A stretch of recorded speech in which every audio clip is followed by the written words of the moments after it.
costume, and anybody that's seen the poster should be like, that's a Deadpool. But then you'll get the ones that come in the bathrobe with the baby hand with the unicorn that you only know about if you watch the movie. Right. You know, and it's things like that. And the ones that they do it because they want people to catch those nerdy references. And you'll see that if you really look close at some costumes, like, oh my goodness, I can't believe they added that. It really does happen all the time. Now, do you do it yourself? Normally I don't, and that's just solely because the costumes I've done have been for competitions and things like that. I do some picking stuff where, like, if you know this, like my Poison Ivy, when I did my OC Poison Ivy, I had a pouch that had all of the alchemy stuff on it, and on the pouch I had a handcrafted leather mask that was done in the Harlequin fashion because her best friend is the Harlequin, which is supposed to be representative of Harlequin. So I had little tidbits like that, like my little vials. I had Black Cat's claws. I had bat wings in one. I had robin's eggs in another, things like that kind of tied it back to the DC universe. Yeah. And I have a question for all three of you that you can all answer individually if you like. I know that a lot of people have, what's what I'm looking for, I don't want to call it superstitions. I know when I write, there are certain music that I listen to, there's certain things I do or don't do, rituals of sorts that wouldn't make sense to anyone else in the world. But they're the only things that put me in the mental frame of mind to do the thing that I need to do. What are your rituals? What they're personal, I realize, but are you willing to share that with us? Just whatever that little personal. I mean, as far as rituals, I don't have anything that I have to do necessarily to start crafting. But when I do craft, I watch a ton of Netflix, and it's normally nothing new. I cannot watch anything new while I'm crafting because I have to watch it if it's new. So if I'm crafting, I have to hear it. Law and Order SVU, I have watched all 17 seasons multiple times. Supernatural, love Supernatural. Scrubs has been watched multiple times. Right now I'm back watching Grey's Anatomy. But it has to be something that I've already watched. Like I can't watch Sword Art Online, especially the non-dub version, because I have to watch it. So I can't watch anything new when I'm working on my cosplay. For me, since I work in my home studio, it's music for me.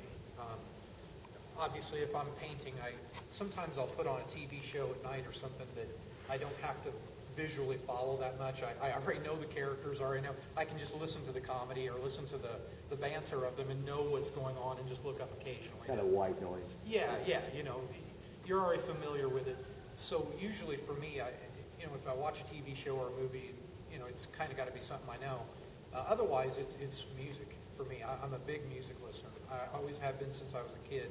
And I do try to, sometimes the music doesn't have to fit the mood of what I'm doing.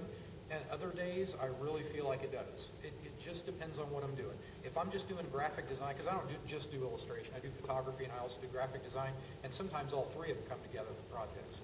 I'll usually put on, because I really like hard music, heavy metal and hard rock and industrial and stuff like that. If I just want to get a project done and crank through, I put on faster, heavier music and stuff. But if I'm doing a painting that's like a dark gothic painting or something, I'll usually try to, or if I'm doing with a lot of the L5R stuff, I would put on not like traditional Japanese music because some of that gets irritating to me, but I would put on music that would kind of fit maybe the painting I'm doing. Like if it was a lot of oceanscape or something, I would try to put on something that would kind of sound like ocean water or be just very calming music, like a lot of female vocal new age music exactly. And sometimes I just want to listen to stuff that there's no vocals at all. It's just music of various kinds, from classical to industrial to rock and metal, just with no vocals. And Pink Floyd's Wish You Were Here is my go-to when I'm starting to write. Yeah. And it varies from project to project and day to day in my mood. And if the sun's out or if it's raining out or whatever, sometimes that affects what I want to listen to or watch or whatever, But my studio's set up in a way that I have my computer monitor in front of me and my Wacom tablet here, and then I've got my 4K TV on the wall and a surround sound system around me. So I've always got something around me going on, and usually other reference materials by me and stuff like that too. So I'm always constantly being stimulated. And then once in a while I have those days I don't want to hear, see nothing. I just want it to be as silent as possible while I work, and it seems like I'm better off that day anyway, or for those few hours or whatever. I mean, it's just different all the time.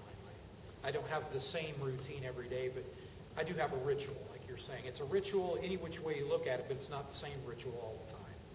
So. Mine's very similar. Music, YouTube, things I'm familiar with. My mood kind of depends on that as well. My two go-tos, though, one that's uniquely me, I put Post-it notes and a pen in my pocket no matter where I go.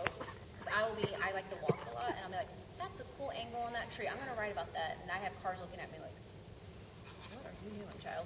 So Post-it notes are really important to me because I used to have great memory, now I don't. So I forget things, so I want to go, okay, I want to write this that I just dreamed about. I'm going to forget about it if I don't remember. The other thing is 90s boy bands.